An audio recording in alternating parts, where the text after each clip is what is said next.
اور پورا وضو فرمایا. اب وضو فرمایا, پورا وضو فرمایا, اس کے بعد اقامت کہی گئی. حضور نے مغرب کی نماز پڑھی. پھر ہر شخص نے اپنے اونٹ کو اپنے ٹھکانے پر بیٹھا دیا, اپنے منزل پر بیٹھا دیا, اپنے پڑاؤ پر بیٹھا دیا. اس کے بعد عشاء کی اقامت ہوئی اور حضور صلی اللہ تعالی علیہ وسلم نے نماز پڑھی. اس مغرب اور عشاء کے مابین کوئی نماز نہیں پڑھی. ترجمہ ہوا؟ باب تھا مکمل وضو کرنے کے بارے میں. اس سے پہلے بھی آپ پڑھے ناقص وضو اور مکمل وضو, یعنی ایک ایک مرتبہ دھونا, دو دو مرتبہ دھونا, تین تین مرتبہ دھونا. تینوں طریقہ ٹھیک ہے نا. ایک مرتبہ بیان جواز کے لیے, دو مرتبہ, ایک مرتبہ بیان فرض کے لیے, دو مرتبہ بیان جواز کے لیے, اور تین مرتبہ بیان سنت کے لیے. مکمل وضو کرنے کا مطلب یہ کہ اعضاء وضو کو خوب اچھی طرح سے دھویا جائے, صاف ستھرا کیا جائے, مل مل کر کے وضو کیا جائے, ہے نا. یہ آپ نے پڑھا کہ مصطفیٰ کریم صلی اللہ تعالی علیہ وسلم عرفہ سے نکلے. عرفہ سے, عرفہ یہ 9ویں ذی الحجہ کو کہتے ہیں اور مقام عرفات کو بھی کہتے ہیں, ہے نا. مقام عرفات سے مصطفیٰ کریم نکلے تو کیا کہا کہ حضور وہاں سے نکلے, ایک گھاٹی میں گئے, پیشاب فرمایا آپ اور وضو فرمائے, مگر مکمل وضو نہیں فرمائے. یعنی آپ نے استنجا کرنے کے بعد وضو شرعی نہیں فرمایا بلکہ وضو لغوی فرمایا, یا یہ کہ خالی ایک ایک مرتبہ اعضائے وضو کو دھوئے, مکمل طور پر وضو نہیں کیے. اسی لیے آپ سے عرض کیا گیا حضور آپ نماز نہیں پڑھیں گے, وہاں سے پھر چلے. تو حضور نے فرمایا نماز تمہارے آگے ہے. مزدلفہ آپ جانتے ہیں مقام عرفات اور مینا کے مابین درمیان میں میدان کا نام ہے مزدلفہ. وہاں جا کر کے آپ نے نماز, ٹھیک ہے نا. امام بخاری نے باب باندھا تھا اسباغ الوضو, مکمل وضو کرنے کے بارے میں. اسی ٹکڑے کو باب سے مناسبت کہ جب مزدلفہ پہنچے تو حضور نے مکمل وضو فرمایا.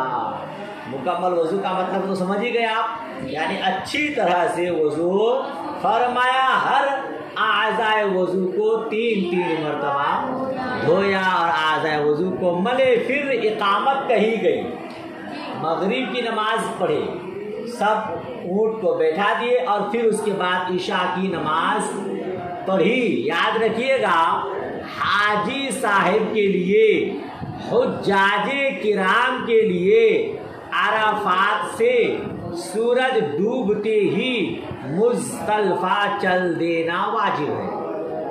یہ حجاج کرام کے لیے عرفات سے سورج ڈوبتی ہی مزدلفہ چل دینا واجب ہے. اسی لیے مصطفیٰ کریم وہاں سے چل دیے. جب کہا گیا کہ حضور مغرب کی نماز, تو نماز آگے ہے نا, کہ مقام آگے بڑھ کر نماز پڑھے. دیکھیں تو حاجی کے لیے عرفات سے سورج ڈوبتی ہی مزدلفہ چل دینا واجب ہے. اسے جائز نہیں ہے کہ عرفات میں یا راستے میں نماز مغرب پڑھے. اس دن مغرب کا وقت مزدلفہ پہنچنے کے بعد عشاء ہی کا وقت ہے. اس دن 9ویں ذی الحجہ کو عرفات میں نماز نہیں پڑھیں گے, وہاں سے نکلیں گے مزدلفہ. اب مغرب کا وقت کب ہوگا؟ جو عشاء کا وقت ہوگا وہی مغرب اور عشاء دونوں اکٹھے پڑھیں گے. جی حدیث میں ہے نا, مزدلفہ پہنچے, اقامت کہی گئی, مغرب پڑھے, اقامت کہی گئی, عشاء پڑھے. اسی حدیث سے یہ مسئلہ تو واضح ہوا کہ مغرب اور عشاء ایک ساتھ مزدلفہ میں عشاء ہی کے وقت پڑھنی ہے. ارے بھائی مغرب کو اول وقت آخری وقت میں پڑھیں گے اور عشاء کو اول وقت پڑھیں گے. تو عشاء کا وقت ہونے کے بعد ایک اذان اور ایک اقامت سے مغرب اور عشاء ساتھ ساتھ پڑھی جائے گی۔ درمیان میں مغرب کی سنتیں بھی پڑھنی جائز نہیں ہے۔ آخری وقت میں مغرب کی نماز پڑھے پھر عشاء کی نماز ترنت پڑھ لیں گے، اس کے بعد مغرب کی سنتیں اور عشاء کی سنتیں پڑھیں گے۔ بہرحال باب تھا باب اسباغ الوضو، مکمل وضو کرنے کے بارے میں، اور حدیث مبارک میں یہ لفظ آیا فلما جاء المزدلفہ نزل فتوضا فاسبغ الوضو۔ اس ٹکڑے کو باب سے مناسبت ہے، سمجھ شریف میں آ گئی۔ چلیے آگے بڑھتے ہیں، پھر صفحہ پلٹ دیں۔ اگلا باب دیکھیے، باب غسل الوجہ بالیدین من غرفۃ واحدہ۔ دونوں باب غسل الوجہ، دونوں ہاتھ سے چہرے کو دھونا، من غرفۃ واحدہ، ایک چلو سے۔ یہ دونوں ہاتھوں کو چلو بنائیں گے اور ایک چلو سے چہرے کو دھوئیں گے، اس کے بارے میں یہ باب ہے۔ دیکھیے روایت، حدثنا محمد بن عبد الرحیم قال اخبرنا ابو سلمۃ الخزاعی منصور ابن سلمہ قال اخبرنا، اس کو کیا پڑھیں گے آپ؟ انا نہیں پڑھیں گے، اخبرنا، جہاں صرف نا ہو وہاں پڑھیں گے حدثنا۔